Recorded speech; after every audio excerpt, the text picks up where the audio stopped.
Les autorités maliennes viennent d'interdire le survol de leur espace aérien à un avion militaire allemand transportant des soldats à destination de la base aérienne de Niamey pour un déploiement pour le compte de la MINUSMA.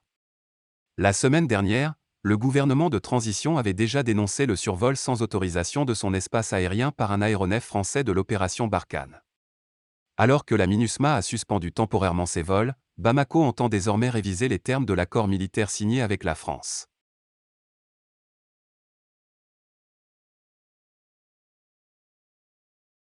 Selon les médias allemands, qui citent un communiqué du ministre de la Défense du pays, l'avion qui transportait quelques 75 soldats allemands en instance de déploiement pour le compte des casques bleus de la MINUSMA était en route pour la base aérienne de Niamey où sont stationnés les soldats allemands engagés au Mali. L'avion a été obligé d'atterrir à Gran Canaria, dans les îles espagnoles des Canaries, faute d'autorisation de survol des autorités maliennes. Au lendemain des sanctions de la CEDEAO, un avion militaire transportant des soldats tchadiens a attendu plusieurs heures sur la base militaire d'Agadé avant d'obtenir l'autorisation d'atterrir au Mali. Selon la CEDEAO et après consultation et des échanges, il a été décidé que les aéronefs ne sont pas concernés par l'embargo aérien mais devront toutefois obtenir l'autorisation préalable des autorités maliennes pour survoler leur territoire. La semaine dernière, le gouvernement de transition avait déjà protesté contre le survol de son espace aérien par un aéronef français parti d'Abidjan et qui a fait un aller-retour sur la base de la force Barkhane de Gao. Cette posture de Bamako fait suite aux sanctions prises contre le Mali par les chefs d'État de la CEDEAO le 9 janvier dernier à Accra et qui imposent un embargo au pays. Des sanctions soutenues par l'Union européenne, UE, qui est en train, également, de prendre des mesures visant les autorités de la transition. À Paris, l'état-major de l'armée a justifié le survol du territoire malien par les termes de l'accord militaire qui lie les deux pays.